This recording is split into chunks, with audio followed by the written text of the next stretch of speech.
Let's go. Te doy la bienvenida a un nuevo episodio del Poder de la Música. Por aquí el gato Humberto Rodríguez. Mis invitados esta semana, Journey, la banda de rock fundada en San Francisco hace 50 años. Resulta que la semana pasada pude sentarme a hablar con dos de sus integrantes. Uno de ellos, el fundador, guitarrista, Neal Schon, que en el 73 comenzó la banda con el vocalista Steve Perry y con el tecladista Jonathan Cain. Casi que no hacen entrevistas y para los medios hispanos menos, pero pues desde hace mucho tiempo. Pero logramos conseguir unos minutos para la emisora con la que estoy trabajando en la ciudad de Miami, que se llama Magic 93.9, que por cierto es una estación con lo mejor de los 80, de los 90 y las favoritas en español. Entonces me dijeron que tenía 10 minutos para hablar con ellos. Yo feliz, pues imagínate, Journey, de verdad ha sido una banda de mis bandas favoritas, de una era increíble de la música. 50 años de carrera. Bueno, esa noche se presentaban en Sunrise, una ciudad en el sur de la Florida, y la banda Toto les abría el concierto. Imagínate, Toto, otra de las bandas con las que yo crecí. Finalmente nos sentamos a hablar un rato y terminamos conversando más de 20 minutos o algo así. Y es justamente lo que quiero compartirte en este nuevo episodio del Poder de la Música. Es una charla muy casual antes de subirse ellos al escenario en el backstage de la arena donde se presentaron. Terminamos hablando de todo un poco de fútbol americano, de sus inicios, sobre Don't Stop Believing, que según la Asociación de la Industria Discográfica de Estados Unidos, esa canción Don't Stop Believing es ahora un sencillo con 18 certificaciones de platino, que eso quiere decir que entre las ventas puras y otras formas de consumo, como streaming, la canción ha movido al menos 18 millones de unidades equivalentes solo en Estados Unidos. Don't Stop Believing, The Journey, según eso es oficialmente la canción más grande de todos los tiempos. Y yo sé que es algo que podrá ser discutible dependiendo de los gustos musicales de cada quien, ¿verdad? Pero es que los números pues no mienten. Pero bueno, logramos sentarnos. Antes de compartirte esa conversación, hago un paréntesis para invitarte a echar para atrás en los episodios de este podcast del Poder de la Música, porque en el número 45 hice una extensa explicación con la grabación digitalizada original de la sesión de estudio de Don't Stop Believing de ellos. Ahora, nunca me imaginé que me iba a sentar a hablar con ellos para el Poder de la Música, así que aquí te comparto esa charla. Está totalmente en inglés, espero la puedas disfrutar tanto como yo. Ellos son, repito, Neal Schon y Jonathan Cain. Journey, aquí en el Poder de la Música. Bienvenidos.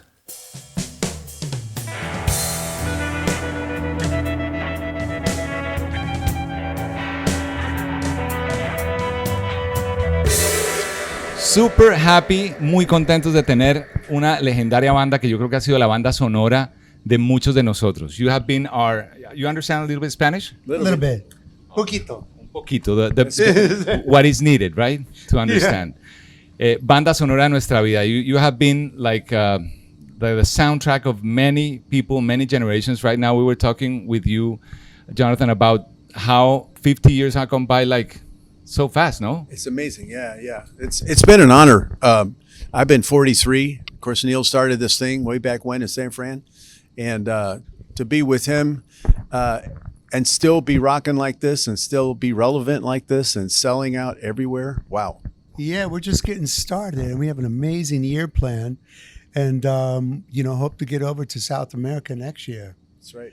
But we're stepping out of the U.S. a bit for the first time in a long time. And that's exciting. We have fans all over the world and, it's like they love music too. They want to see us. And so we're going, and the band is like really kicking on all cylinders right now. Feel really solid. We got on stage the other night, hadn't played in quite a while, and it just clicked. There's a magic and, a chemistry. You know what? You said a very important word, magic. That's the name of our station, Magic 93.9. Very good. I didn't know that. Yeah. And this is something very important for us at iHeartRadio because our radio station plays music in English, but we talk in Spanish. We go on air in Spanish. And that has been an incredible thing for our listeners in South Florida because there's a lot of people from South America, from the Caribbean, from all over the place that speak Spanish and that love your music. We've loved your music since you started. And probably you didn't even know that in South America, for example, it's so important. I knew that we were like very big over there. And I never quite understood why our old management didn't get us back over. We went over, our first, Arnel Pineda's first gig with us was at Vina Del Mar. right? Festival. right? Yes. And it was live on TV, I think in front of 25 million. And he was scared to death, but he just kicked ass. And, we knew at that point, wow, this is going to be quite a ride. And here we are, he's going on his 16th year with us. And, he's a warrior. And South America, the audience was so good. And we just didn't understand why we didn't get back a lot sooner and keep it going. And, I thought it was maybe like politics with management and whoever the promoters were. Definitely wasn't about the music because our music was very big there. We do well in Mexico City as well. And we've sold out that arena probably 4 times now. And the thing is that our listeners Amazing. come from all over those countries, Yes. most of them, or our kids have grown here, but their parents, which is us, come from different countries. So, and I mentioned those 2 generations because a couple of weeks ago, probably like last week, I heard something that Journey came back again to the charts, according to Forbes. That's right. Because you made it to the charts because of vinyl. How vinyl is selling, and you're like in 18 million. How does that feel? Amazing. Well, it's funny. That album, Greatest Hits, was never released as vinyl. So for a long time, it was only a CD. Then 10 years ago, Sony Special Products said, maybe we should put vinyl out, So we have Greatest Hits 1 and Greatest Hits 2, and it's going like wildfire because vinyl is back. And, I'm a big vinyl guy. So, for me to see that was really great. Another thing, Neal, Don't Stop Believing is one of the probably biggest songs ever to be. They're now saying it's the biggest song ever in the world. And I was like reading that today and I was like, what? Yes. Honest to God. I mean, what an honor. That's insane. I mean, if you think about it, out of every genre, every great musician in the world, every great band, solo artists, that it's the biggest song ever in the world. What can you tell us about that song specifically? Well, you know what? John had the chorus, and he came in the studio with Steve and I and the rest of the guys, and really was like the 3 of us kind of like, improv. We improved it. He just came in and started playing the piano part that it starts out with, and he says, and I have this chorus, and he started singing it. Don't stop believing, and we kind of took it from there. And then I go, he was going, dee-doo. And so I was thinking, because Steve Perry brought so much Motown to the band, and soul, that, I started thinking bass lines, and I was like, what would Smokey Robinson or somebody like that do? And so I started coming up with the bass line, and then John helped me finish the bass line. Then we were looking for a B section, and I go, what about Strangers Waiting? That's right. And Steve goes, that's perfect. Yep. Right? Yep. And so then we did that. And then, we didn't know quite what the arrangement was going to be, but I recall that John just went back to the top again, and I started playing this choo-choo train, that reminded them of a train. And it was more train like tracks. to Tick me- it. And that build up until it goes Then I came the next day with a lyric. I said, wait a minute. It sounds like a midnight train going. And Perry went, anywhere. So the guitar he said, inspired him to write the lyrics. Yeah, it sounded like train tracks to me. I said, wow, ticky, ticky, ticky, ticky, ticky. I said, so there it is. If you listen to the arrangement,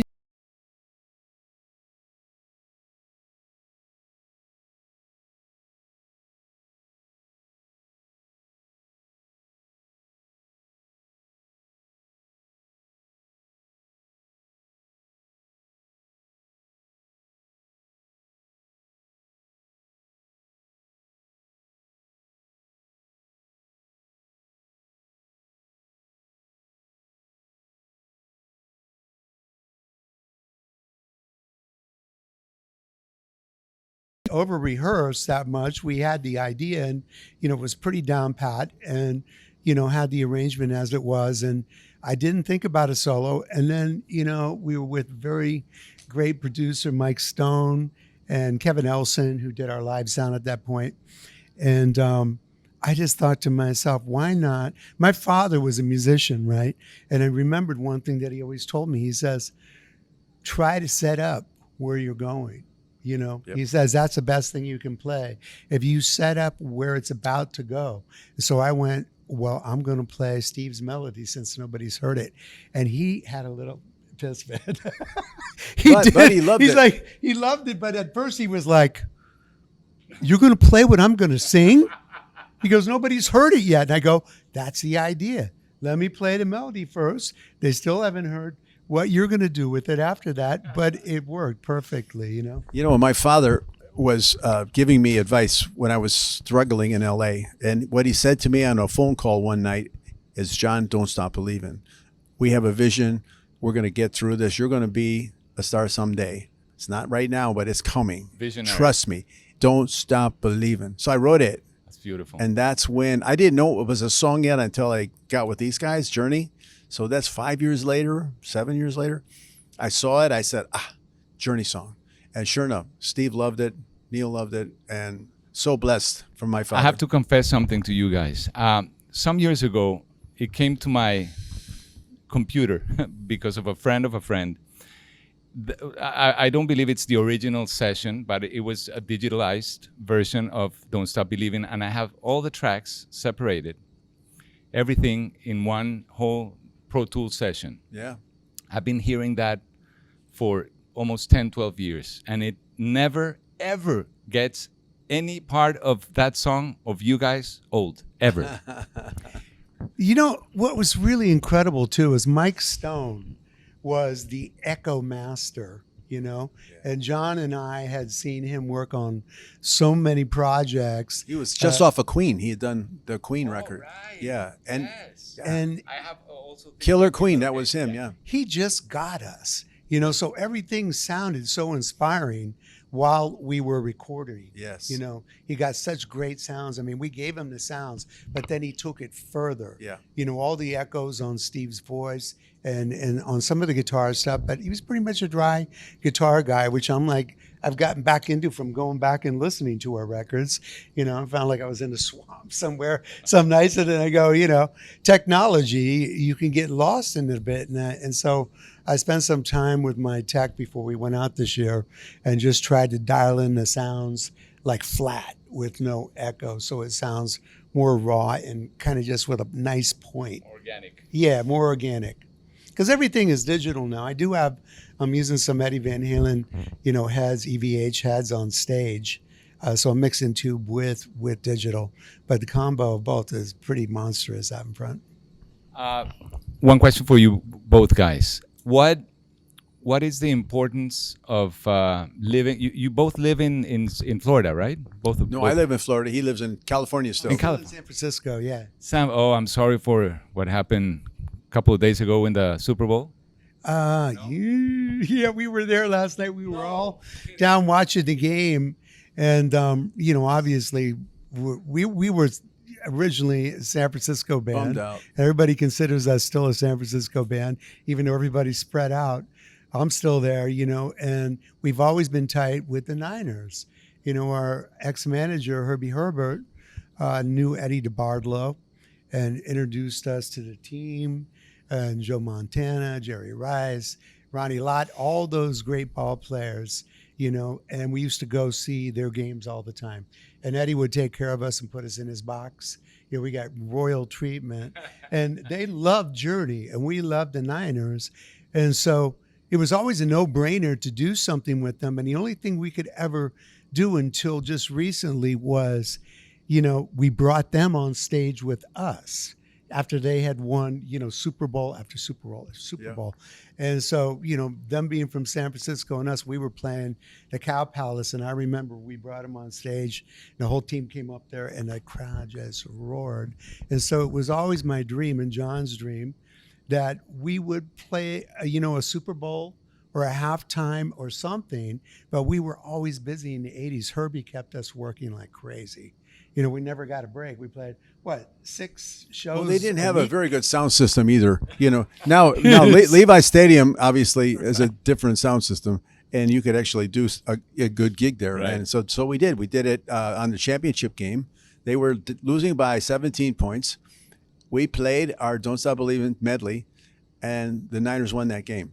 That was the That was FC, the AFC. 2 weeks ago, yeah. 2 weeks ago. And I remember that you sang instead of San Francisco instead of South Detroit. San Francisco. Yeah, we got a little flack for that. We got a little flack. But you know what? Everybody that had a camera that was in a stadium, because Detroit was there, you couldn't even hear what our notes they sang over the top of them, you know. Yep. I did think about it, though. I go, ooh, man, because we broke out of Detroit. Journey, when we first broke, into bigger markets and started, selling out bigger places. John wasn't here yet. He was in the Babies, I think, at that time. But, we played Detroit with Journey. Right. And so Steve and I, we when we broke out of Detroit, then all of a sudden Chicago broke wide open. And everything in the Midwest kind of opened up. And then, our record was like flying, from the infinity on. And, so I was thinking about that, and I'm like, oh, south of Detroit, man, these guys are going to get pissed. But, we did it for the Niners, and I'm glad we did. Yeah. And then we changed some of the lyrics in the end, just to give them a little something special. And it helped them win. I mean, the ball players are even talking about it now that, they felt that it inspired them to See, we should have played instead of Usher. If they had us play, we would have I won. would love that. Just saying here. Wait a minute. Love that, John. Okay. We're just minutes away from you going on stage. I know you're busy. Thank you for this time. Couple of last things. What goes through your mind before going on stage at this point of your career? I think for me, it's making it brand new. So staying in the moment. So I don't want to think about what I did 2 days ago or a week ago or what I played last year. We never played this place, by the way, at all. This is the first time. And all these people that come to see us, we want to make this a new Journey moment. And so we're going to play it different every night. It's nothing going to be exactly the same. It's like moving water, So we want to be fresh and in their moment and understand that, they gave up a lot of things to come here and to hear our music, and we're going to give them the best show we can give them. It's very difficult to throw a lot of new material into a show because people pay a lot of money to come and they want to hear what they want to hear. And they want to hear the hits, but you know what? We find ways of stretching things, musically, night to night, that are never the same, because I'm improvising, a lot with John, and we just stretch out, we make it like a new experience with the hits, and we're working on a lot of new stuff. This show is somewhat similar to what we did last year because we're playing new markets that we haven't been in a long time. So there was no need to rip it all apart immediately because everybody was busy and all over the place. And so I think we rehearsed 2 days and then we came out and we played and we smoked it. So I was like, wow, that's a great feeling, to have a band that's that good where you don't have to sit there and work it up and go, what did I do? And everybody's standing around going, let me listen to the record. No, So the guys are all very, amazing musicians. We have very high musicianship here, and we all expect it of each other. And I think that is what makes us reach higher all the time. Last question for both of you. What is, John, the power of music? What does the power of music mean to you? What is the power of music? I think it's about restoration, to restore yourself, maybe to get beyond your troubles, to take you to a neutral place. I think God rides on the waves of sound. So it's in the heavenlies. So our job tonight is to take people to the heavenlies. I feel myself that music is, Jimi Hendrix has said it before, but I feel the same, is that music is a religion in itself because it's a healer. I think it's an ultimate healer for people. Anything that makes people feel great, feel good. When we were going through the pandemic and I was seeing so many people that were passing in the hospital and just people laying all over the place. It was such tragic thing to go through and watch. And then they would play in our music, the doctors, and it was pulling in the hospitals, people, giving them hope, They're wheeling the people that made it through COVID out of the hospital and they were putting "Don't Stop Believing" on the speakers. And the nurses and the doctors were dancing up and down the hallways because they were getting really, emotionally taken down by watching so many deaths and having to deal with that all day long, 24/7. It was just quite a tragedy. Our troops, the SEALs, the Navy SEALs that gave us this beautiful flag, when they're in the trenches, when they're, not sure they're going to make it home, on their little iPad, they got "Don't Stop Believing" playing. And I heard at least 4 soldiers tell me when times were tough, we'd start singing "Don't Stop Believing." That's beautiful. So that is beautiful. To be part of that is great. Thank you very much, by the way, for this time. I know you're going on stage and taking a lot of your time, so thank you very much. I'd like to say hello to everybody out there.